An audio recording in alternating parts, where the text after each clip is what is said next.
നഗരത്തിന്റെ ഹൃദയഭാഗത്ത് തല ഉയർത്തി നിൽക്കുന്ന നെക്സ ഗ്ലോബൽ IT പാർക്കിന്റെ CEO സിദ്ധാർത്ഥിന് എല്ലാം തികഞ്ഞതായിരുന്നു ജീവിതം. പണവും പ്രശസ്തിയും അധികാരവും അയാളെ ഒരു അഹങ്കാരിയാക്കി മാറ്റിയിരുന്നു. എന്നാൽ ആ വലിയ വീട്ടിൽ പുറംലോകം കാണാത്ത ഒരു കണ്ണീർപ്പുണ്ടായിരുന്നു.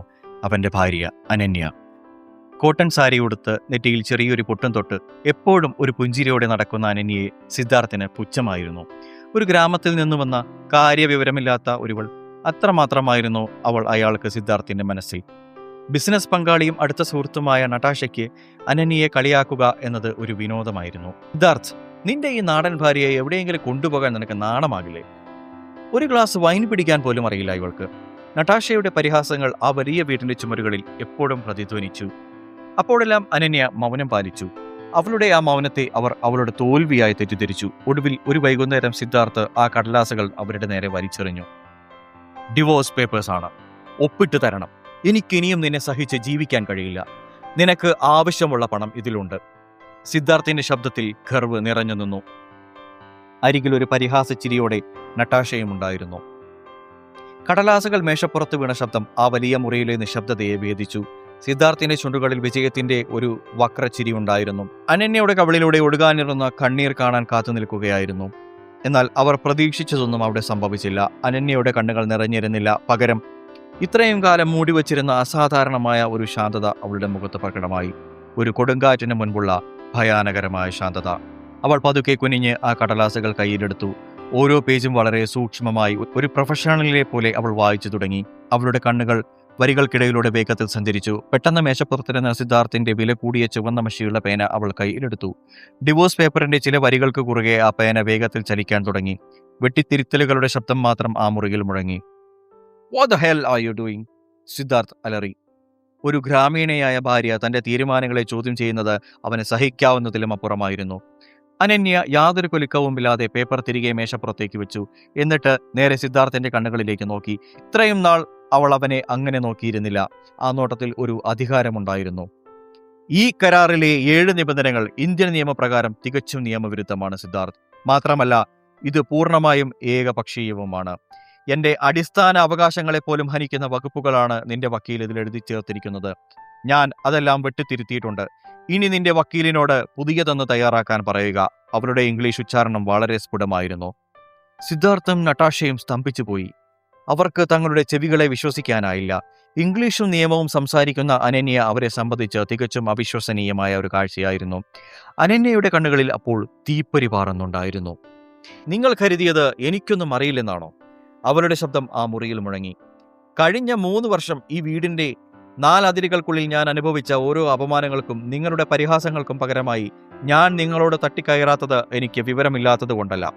അവൾ ഒന്നുകൂടി സിദ്ധാർത്ഥിന്റെ അടുത്തേക്ക് നീങ്ങിനിന്നു. മരിക്കുന്നതിന് മുൻപ് നിന്റെ മുത്തശ്ശൻ എന്റെ കൈപിടിച്ച് ഒരു സത്യം വാങ്ങിയിരുന്നു. നിന്നെയും ഈ കമ്പനിയെയും ഏത് വലിയ പ്രതിസന്ധികളിൽ നിന്നും കാത്തുകൊള്ളാമെന്ന്. ആ ഒരു വാക്കിന് പുറത്താണ് ഞാൻ ഇത്രയും നാളെല്ലാം സഹിച്ച് മിണ്ടാതിരുന്നത്. അവൾ ഒന്ന് നിർത്തി നടാഷയെ നോക്കി പുച്ഛത്തോടെ ഒന്ന് ചിരിച്ചു. ആ ചിരിയിൽ നടാഷയുടെ അഹങ്കാരമെല്ലാം തകർന്നടിയുന്നുണ്ടായിരുന്നു. നിനക്ക് ഓർമ്മയുണ്ടോ സിദ്ധാർത്ഥ്, 6 മാസം മുൻപ് നിന്റെ കമ്പനി കോടിക്കണക്കിന് രൂപയുടെ ഒരു ഫണ്ട് തട്ടിപ്പിൽ പെടാൻ പോയത്? നിന്റെ ഈ ആത്മാർത്ഥ ബിസിനസ് പങ്കാളിക്കും നിന്റെ വൻകിട IT വിദഗ്ധർക്കും ഒന്നും ചെയ്യാൻ കഴിഞ്ഞില്ല. അന്ന് രാത്രി നിങ്ങളുടെ ബാക്കെൻഡിലൂടെ ആ സിസ്റ്റത്തിൽ കയറി ആ ലൂപ്പ് ഹോൾ അടച്ച് നിന്നെയും നിന്റെ സാമ്രാജ്യത്തെയും രക്ഷിച്ചത് നീ പുച്ഛിച്ചു തള്ളിയ ഈ ഗ്രാമീണയായ സിദ്ധാർത്ഥ് ഒരു നിമിഷം ശ്വാസം എടുക്കാൻ പോലും മറന്നുപോയി. അവൻ എന്തോ പറയാൻ തുടങ്ങും മുമ്പ് അനന്യ തിരിഞ്ഞു നടന്നിരുന്നു. കോട്ടൺ സാരിയുടെ തുമ്പ് ഒതുക്കി കുത്തി തന്റെ ആത്മാഭിമാനം മാത്രം നെഞ്ചിലേറ്റി ആ വീടിന്റെ പടിയിറങ്ങുമ്പോൾ അനന്യ ഒരിക്കൽ പോലും തിരിഞ്ഞു നോക്കിയില്ല. അവരുടെ ഓരോ കാൽവെപ്പും ഒരു പുതിയ സാമ്രാജ്യം കെട്ടിപ്പടുക്കാനുള്ള കരുത്തുണ്ടായിരുന്നു. പിന്നിൽ സ്വന്തം അഹങ്കാരത്തിന്റെ കോട്ടകൾക്ക് വിള്ളൽ വീഴുന്നത് നോക്കി നിൽക്കാനേ സിദ്ധാർത്ഥിന് കഴിഞ്ഞുള്ളൂ. അനന്യ ആ പടിയിറങ്ങിപ്പോയിട്ട് 24 മണിക്കൂർ പോലും തികഞ്ഞിരുന്നില്ല. അതിനു മുൻപ് തന്നെ നെക്സോ ഗ്ലോബലിന്റെ IT പാർക്കിലേക്ക് ഒരു കൊടുങ്കാറ്റ് പോലെ ആ വാർത്ത ആഞ്ഞടിച്ചു. എതിരാളിയായ വോർടെക്സ് കോർപ്പറേഷൻ കൊടുത്ത വ്യാജ വ്യാവസായിക രഹസ്യ ചോർച്ച കേസ്, അപ്രതീക്ഷിതമായ റെയ്ഡുകൾ, കമ്പനിയുടെ ബാങ്ക് അക്കൗണ്ടുകൾ മരവിപ്പിച്ചു എന്ന കോടതി ഉത്തരവ്. സിദ്ധാർത്ഥ് തന്റെ AC ക്യാബിനുള്ളിലിരുന്ന് വിയർത്തു കുളിച്ചു. ഫോണുകൾ തുടർച്ചയായി ശബ്ദിച്ചു കൊണ്ടിരുന്നു. നിക്ഷേപകർ ഓരോരുത്തരായി പിന്മാറുന്നു. ഓഹരി വിപണിയിൽ നെക്സ ഗ്ലോബലിന്റെ ഗ്രാഫ് കുത്തനെ താഴേക്ക് പതിച്ചു. ഒറ്റ ദിവസം കൊണ്ട് കോടികളുടെ ആസ്തിയുള്ള സിദ്ധാർത്ഥ് ഒന്നുമില്ലാത്തവനായി മാറി. നടാഷ എന്തു ചെയ്യണമെന്നറിയാതെ പകച്ചു നിന്നു. കമ്പനിയുടെ ലീഗൽ ടീം ഒന്നടങ്കം കൈമലർത്തി. സാർ, ഈ കേസ് നമ്മൾ തോൽക്കും. വാർടെക്സ് ഹാജരാക്കിയ തെളിവുകൾ വളരെ സ്ട്രോങ് ആണ്, ലീഗൽ ഹെഡ് രാജീവ് പറഞ്ഞു. സിദ്ധാർത്ഥിന്റെ ലോകം തലകീഴായി മറിയുകയായിരുന്നു. 10 വർഷത്തെ തന്റെ ചോരയും നീരുമാണ് ഈ കമ്പനി. അത് കൺമുന്നിൽ തകർന്നടിയുന്നു. രാജ്യത്തെ ഏറ്റവും മികച്ച ലോയറെ വിളിക്കൂ, എത്ര പണം വേണമെങ്കിലും ഞാൻ തരാം, സിദ്ധാർത്ഥ് അലറി. രാജീവ് തന്റെ ടാബ്ലറ്റിൽ ഒരു പേര് തിരഞ്ഞെടുത്തു. ഒരാളുണ്ട് സാർ, കോർപ്പറേറ്റ് കേസുകളിൽ ഇതുവരെ പരാജയം എന്തെന്നറിയാത്ത ഇന്ത്യയിലെ ഏറ്റവും മികച്ച അറ്റോർണി അഡ്വക്കേറ്റ് അനന്യ മേനോൻ. പക്ഷേ അവരുടെ അപ്പോയിന്റ്മെന്റ് കിട്ടുക വളരെ പ്രയാസമാണ്. രാജീവ് ടാബ്ലറ്റ് സിദ്ധാർത്ഥിന് നേരെ നീട്ടി. സ്ക്രീനിലേക്ക് നോക്കിയ സിദ്ധാർത്ഥിന്റെ ശ്വാസം നിലച്ചുപോയി. പ്രമുഖ ബിസിനസ് മാഗസിന്റെ കവർ ചിത്രത്തിൽ കറുത്ത സ്യൂട്ട് ധരിച്ച് ആത്മവിശ്വാസത്തോടെ കൈകൾ കെട്ടി നിൽക്കുന്ന അനന്യ. തന്റെ വീട്ടിലെ അടുക്കളയിൽ കോട്ടൺ സാരി ഉടുത്ത് കരിപിടിച്ചു നിന്നിരുന്ന താൻ നിരന്തരം അപമാനിച്ചിരുന്ന അതേ അനന്യ. സിദ്ധാർത്ഥ് കസേരയിലേക്ക് തളർന്നിരുന്നു. അഹങ്കാരത്തിന്റെ അവസാനത്തെ പേരും അവിടെ അറ്റുപോവുകയായിരുന്നു. ഗത്യന്തരമില്ലാതെ സിദ്ധാർത്ഥ് അനന്യയുടെ ഓഫീസിലേക്ക് തിരിച്ചു. നഗരത്തിലെ ഏറ്റവും വലിയ കൊമേഴ്ഷ്യൽ ബിൽഡിങ്ങിന്റെ മുകളിലത്തെ നിലയിലായിരുന്നു AM അസോസിയേറ്റ്സ്. അവിടെ എത്തിയ സിദ്ധാർത്ഥിന് സ്വന്തം ചെറുപ്പായ്മ ബോധ്യമായി. മണിക്കൂറുകളോളം റിസപ്ഷനിൽ കാത്തുനിന്ന ശേഷം അവന് അനുമതി ലഭിച്ചു. വലിയ ഗ്ലാസ് ഡോർ തുറന്ന് അവനകത്തേക്ക് കയറി. വിശാലമായ ക്യാബിൻ. വലിയൊരു മഹാഗണി മേശയ്ക്ക് മുന്നിൽ ലാപ്ടോപ്പിൽ നോക്കി ജോലി ചെയ്യുകയായിരുന്നു അവൾ. ഇന്നലെ വരെ തന്റെ മുന്നിൽ തലകുനിച്ചു നിന്നവൾ ഇന്ന് തന്റെ വിധികൾ എഴുതുന്നവളായി മാറിയിരിക്കുന്നു. മിസ്റ്റർ സിദ്ധാർത്ഥ്, പറയൂ, what can I do for you? യാതൊരു ഭാവവ്യത്യാസവുമില്ലാതെ തികഞ്ഞ പ്രൊഫഷണലിസത്തോടെ അവൾ ചോദിച്ചു. സിദ്ധാർത്ഥിന്റെ തൊണ്ട വരണ്ടു. അവനൊരു കുറ്റവാളിയെ പോലെ തലകുനിച്ചു. എന്റെ കമ്പനി, എന്നെ രക്ഷിക്കണം അനന്യ. എനിക്ക് തെറ്റുപറ്റി. എന്റെ അഹങ്കാരമായിരുന്നു എല്ലാം. ഞാൻ യാചിക്കുകയാണ്. അനന്യ ലാപ്ടോപ്പ് അടച്ചു വെച്ച് അവനെ നോക്കി. ആ നോട്ടത്തിൽ സഹതാപമില്ലായിരുന്നു. ഞാൻ ഈ കേസ് ഏറ്റെടുക്കാം. നെക്സാ ഗ്ലോബലിനെ ഞാൻ രക്ഷിക്കാം. സിദ്ധാർത്ഥിന്റെ കണ്ണുകളിൽ പ്രതീക്ഷയുടെ ഒരു തിളക്കമുണ്ടായി. പക്ഷേ അനന്യ തുടർന്നു, എനിക്കൊരു വ്യവസ്ഥയുണ്ട്. സിദ്ധാർത്ഥ് ആകാംക്ഷയോടെ അവളിലേക്ക് നോക്കി. നീ എന്തു പറഞ്ഞാലും ഞാൻ ചെയ്യും. നിങ്ങളുടെ ബിസിനസ് പാർട്ട്ണർ നട്ടാഷ, ഈ നിമിഷം മുതൽ അവരെ കമ്പനിയിൽ നിന്നും താങ്കളുടെ ജീവിതത്തിൽ നിന്നും പൂർണ്ണമായും ഒഴിവാക്കിയിരിക്കണം. അവർക്ക് ഈ കമ്പനിയിലുള്ള പാർട്ണർഷിപ്പ് റദ്ദാക്കുന്ന പേപ്പറുകളിൽ ഒപ്പിട്ട് വാങ്ങിയ ശേഷം മാത്രം മതി അടുത്ത മീറ്റിംഗ്. സിദ്ധാർത്ഥ് ഒന്ന് പതറി. പക്ഷേ അവന് മറ്റു വഴികളില്ലായിരുന്നു. കമ്പനിയില്ലാതെ താനില്ല എന്ന് അവനറിയാമായിരുന്നു. അവൻ നിസ്സഹായനായി തലകുലുക്കി സമ്മതിച്ചു. അപ്പോഴേക്കും അനന്യ തന്റെ അസിസ്റ്റന്റിനെ വിളിച്ച് അടുത്ത മീറ്റിംഗിനുള്ള തയ്യാറെടുപ്പുകൾ തുടങ്ങിയിരുന്നു.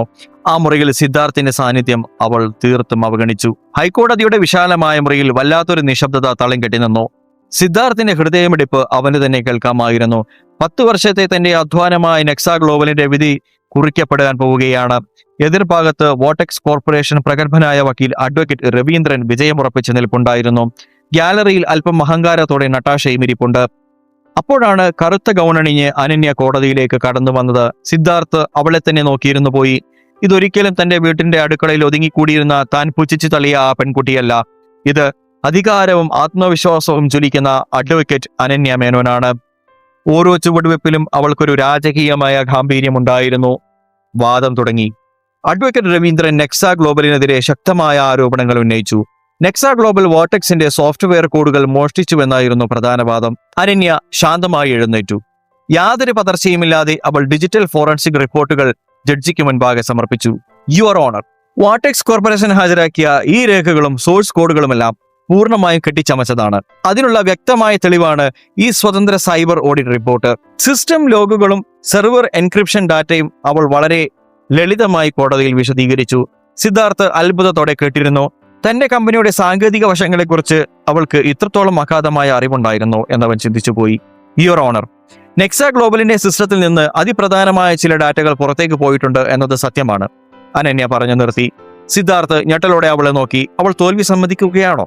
എന്നാൽ അനന്യ തുടർന്നു, അത് പുറത്തുനിന്നുള്ള ആരെങ്കിലും ഹാക്ക് ചെയ്തതല്ല, മറിച്ച് കമ്പനിക്കുള്ളിൽ നിന്നും തന്നെ ബോധപൂർവം ചോർത്തിയതാണ്. കോടതി മുറിയിൽ മുറുമുറുപ്പുകൾ ഉയർന്നു. ഗ്യാലറിയിൽ ഉണ്ടായിരുന്ന നട്ടാഷയ്ക്ക് നേരെ തിരിഞ്ഞു. നട്ടാഷയുടെ മുഖത്തെ പുച്ഛം പതിയെ മാഞ്ഞു തുടങ്ങിയിരുന്നു.